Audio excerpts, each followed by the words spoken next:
You know, if the dream of your life, and a mighty big dream it was too, had suddenly come true, and for days past your life had been one long series of friendly receptions and welcomes, you would find it hard to tell the story, especially when it's a story containing so many eyes.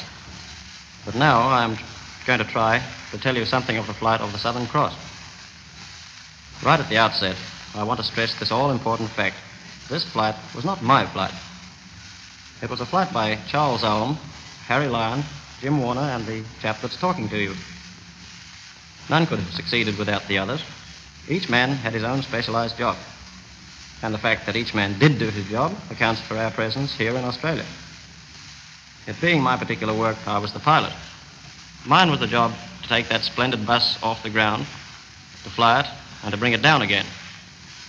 Of course, with long hops such as flown by the Southern Cross, there were times when I needed a spell, and then Charlie Ulm took over the joystick. By the way, I would like to tell you that there is not one but two joysticks in the Southern Cross, and they are rather different from the usual type. They are surmounted by wheels, just like the steering wheel of a motor car. For with an ordinary stick, you could not get enough leverage to control a bus like ours. But now I'm getting somewhat technical.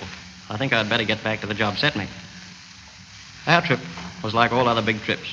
We had bad times, and we had good times. Most of the way, it was just straight flying.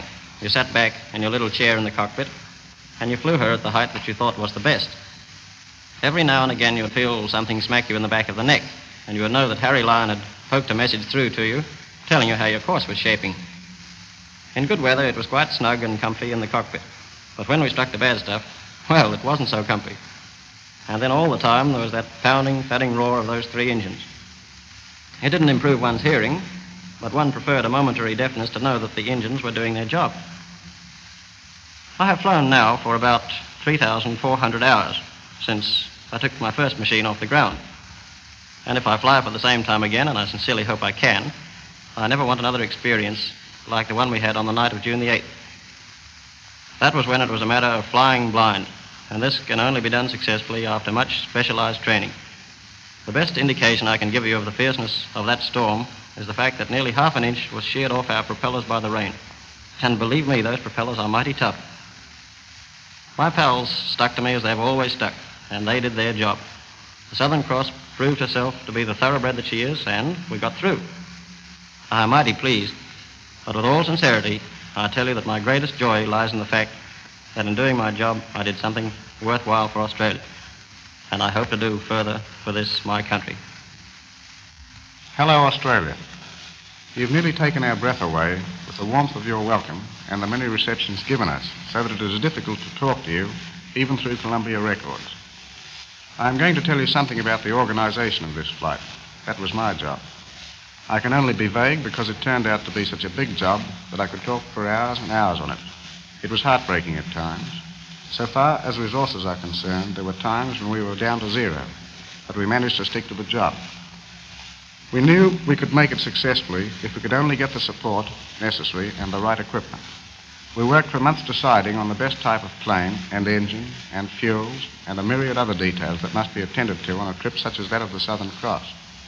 We knew that unless every link in the chain was strong and rightly placed, we were foredoomed to failure. There could not be the slightest hitch, and to make sure that this trouble was going to be averted took months of time. Special equipment had to be obtained from all parts of the United States, and some from England and Europe, and much time given to the testing of same. Eventually, Captain Hancock, a big-hearted American gentleman, took us under his wing, as it were, and the flight commenced. On the flight itself, I was the relief pilot. I sat beside Smithy in the cockpit of the Southern Cross with exactly the same set of controls available to me as he had. Of a total of about 85 hours flying, I did a little over 30 hours. My co-commander and best pal Smithy did the rest, and naturally all of the blind flying. When Smithy was tired, I relieved him at the wheel, but I had plenty to do just the same. There was the diary log of the trip and a minute record of conditions met with to be kept. I won't tell you anything of this now because probably most of you have read it in the papers, but I will say this, that the writing of one's experiences on a trip like this was rather an eerie job. It was not as if I set down the facts afterwards in cold blood and after sober thought. One was in it the whole time, and I assure you I did not need my written words to remind me of some of our experiences up aloft. We're home now. The job is done. I've learned this all-important lesson, which must be of value to other flyers. It is this: when you've got a big job to do, look after the little things and see to it that every human element of the enterprise is up to standard. Another big thing learned is that a dual command is possible. Smithy and I jointly commanded the flight expedition. We often had many tricky and difficult decisions to make, but we both knew that the other knew his job, and we were thus enabled to work together and with our American pals in the greatest harmony. In our navigator and radio operator, Harry Lyon and Jim Warner, we had two staunch comrades, without whom the flight would have been impossible. It was teamwork and loyalty to the job in hand that pulled us through.